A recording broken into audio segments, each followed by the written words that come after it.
Are you a current or future physician assistant wanting to learn more about finances? Then join me on this journey to become a PA the FI way. Hi, my name is Kat, and I'm a practicing certified physician assistant who will be your host.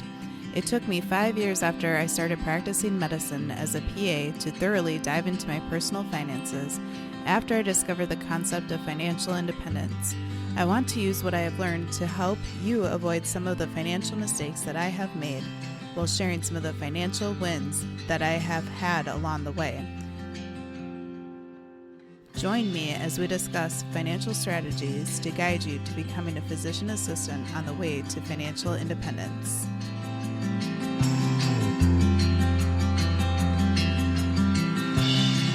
Before we dive in, a quick word from our sponsor. You've probably heard of the AAPA Salary Report, but did you know it's the most comprehensive PA salary resource on the market? That's because it's not just a list of PA salaries. It's an interactive tool that allows you to quickly compare salaries and bonuses across states, specialties, settings, years of experience, even cost of living. Just a few clicks and your data is ready to print and share with your employer. See how your salary stacks up. The AAPA Salary Report is available now at aapa.org. Now back to the show. In today's episode, we're going to talk about, are you underpaid as a PA?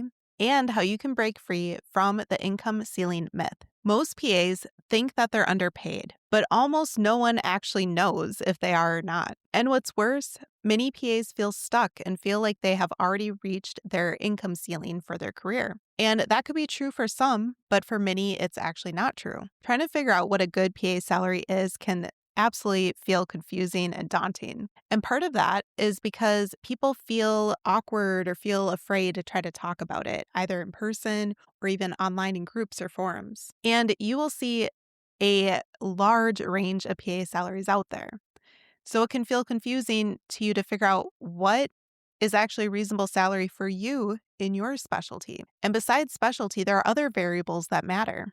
For example, your actual location, your city, your state, your region of the United States. Are you in a really high cost of living area, whether that's a state in general or whether that's a specific city, for example, like California or LA within California? Or are you in a lower cost of living place like the Midwest, the Dakotas, Iowa, Nebraska, Kansas? Another variable that matters is your overall experience. It is absolutely expected that a PA 3 to 5 years into their career should be making more than a newer grad PA with 0 to 2 years of experience. Now, sometimes those newer grad PAs are more confident and negotiate better than the PAs that have been working there. So sometimes newer grads are actually making more than PAs that have worked there longer. The setting can matter as well. For example, are you working in an inpatient role or an outpatient role? Are you working in the OR? Are you working at a jail? Are you working in the ICU? Not only the specialty, but also the setting where that specialty is located could matter. Take ortho, for example. Outpatient ortho, where they're only doing outpatient ortho, they might have a different salary than someone who's doing only inpatient surgical ortho. Or maybe a different ortho PA is doing a combination of the two. They might all have different salaries. Additionally, compensation model is an absolute variable too. If you haven't already, go way back to episode 9 and take a listen to the episode where I provide an overview of different PA compensation models. I talked about salary, hourly, RVU models. Sometimes people will be in a combination where they have a base salary and earn RVU on top of that. Or sometimes PAs might have where they earn different bonuses in a different way that aren't tied specifically to RVUs. In that episode, I also did not cover a percentage of collections model. That is what I'm currently paid on, where the total collections from the patients that I see in my outpatient telepsychiatry role that are collected from insurances, co-pays, self-pay from patients, that total amount of funds, I get a percentage of collections overall from that.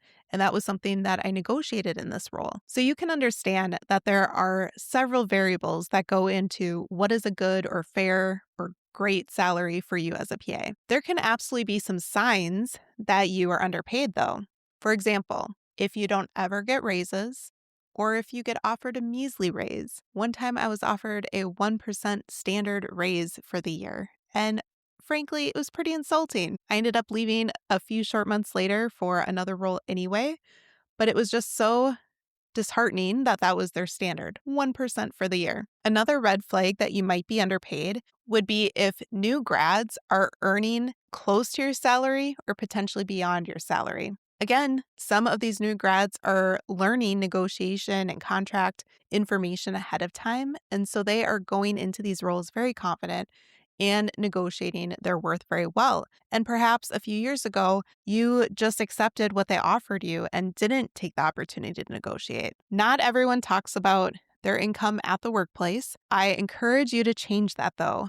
Change that as the work culture. Do it in a very kind and respectful way with your PA colleagues, certainly. Don't view it as a way to be competitive or degrading, trying to make people feel unworthy or put them down at all, but more so do it as a learning tool and collaboratively have those conversations. Another sign that you might be underpaid is when your workload constantly increases and yet your compensation's not increasing. That's a huge red flag. And the next red flag that comes to mind is when you actually feel resentment for the amount of money that you are earning for the role that you have. Now, some of you might be thinking, okay, it sounds like I might be underpaid in this role. Here's where it gets interesting. Even if you are underpaid, most PAs make a bigger mistake overall.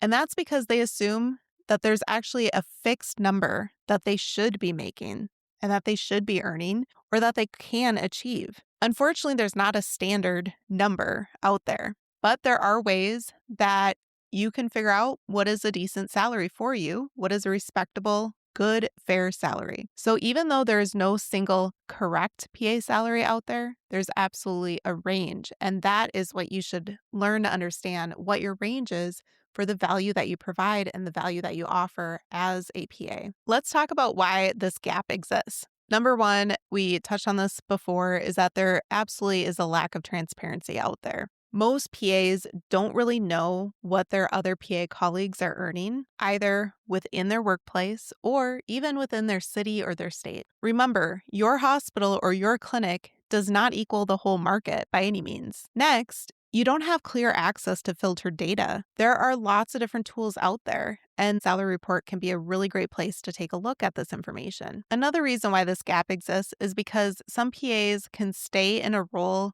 for really a long time and they just feel really comfortable in that role, or they feel like they're too afraid to leave. Even though they think that the grass might be greener on the other side, they feel stuck overall and they don't know if their salary is reasonable. They haven't had recent job search, recent interviews to see what's out there. Instead of asking yourself, am I underpaid? Ask yourself, where do I fall within the range? And where could I be? Here are 4 steps of what you can do to break your income ceiling. The first is to get accurate market data. And that is where you can actually filter out your state, your specialty, your years of experience to collect that information. Second, expand your awareness. When you're in PA school, you might think 100,000 sounds like an amazing PA salary. Well, once you learn what other PAs make and that the median range is a lot higher than that, and some PAs earn as much as some physicians in their role, they can earn 200,000, even 500,000 and beyond in certain specialties. Knowing and becoming aware of that difference from what you originally thought was possible to what actually is possible, that can be encouragement and fuel for you to figure out what is out there for you. And if you feel like you're in a good role that is compensating you fairly, or if there potentially could be other roles out there for you. You can look beyond your hospital or clinic system, and then you can compare across states, specialties, and different settings overall. You can talk to PAs that you find either in person or through LinkedIn or forums online if they're remaining anonymous, and ask them this information. How are you earning 200,000 up to 500,000? What specialty are you in? What does your day actually look like? And ask yourself, do you want a day where you are booked completely solid and go for many hours a day? Maybe you have enough bandwidth, time, energy to devote a lot of extra time to your role. so you earn more.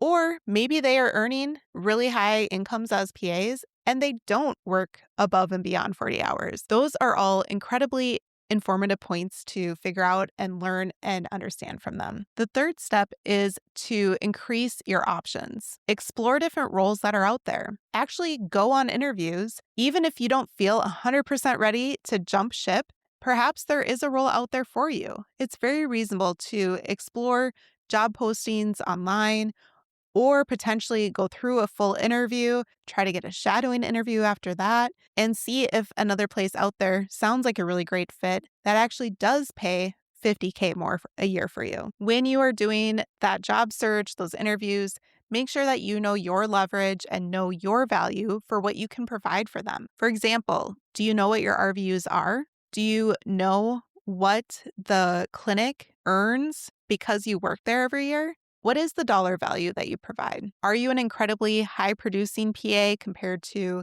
some of your peers, either within your clinic or within the organization? And the fourth step is to make strategic moves. Don't make reactive moves. The worst place to job search and to interview and negotiate is when you are 1,000% done with your current role and you are just ready to jump ship, want to get out of there.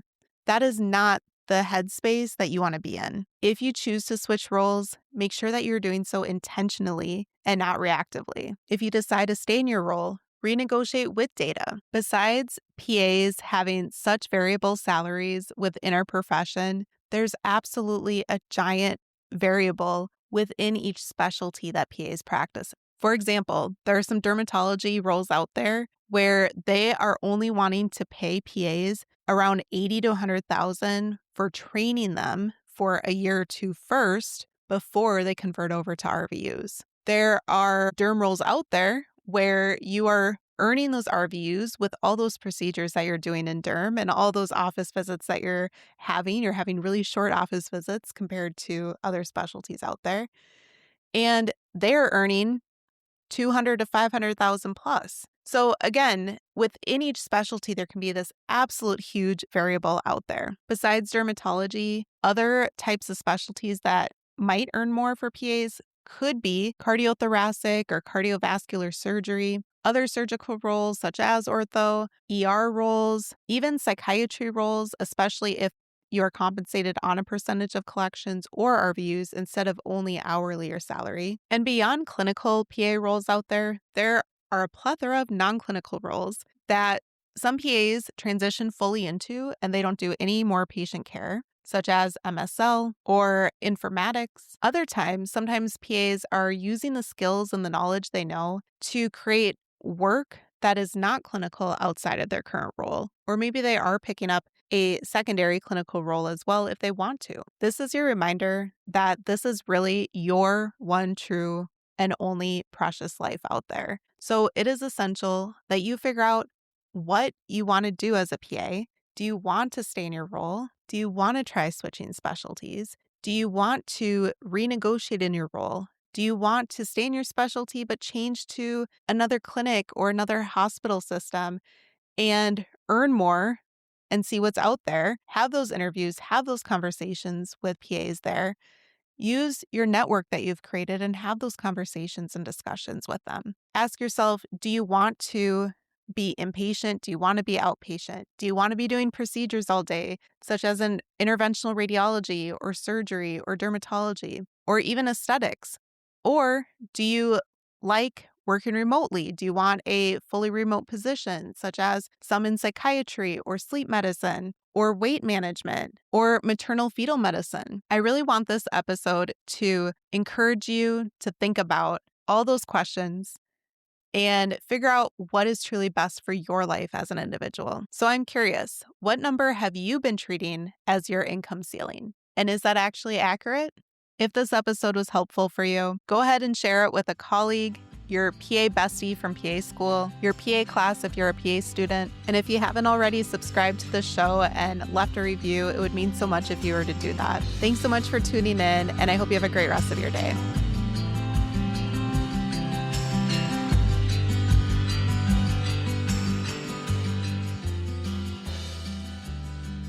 Thank you for tuning in and I hope that you decide to continue to join me along this journey of becoming a PA the FI way. Please take a moment to press the subscribe button on the platform that you are listening to this on, but more importantly, consider sharing with another current or future PA that could benefit from the information that we reviewed in this episode.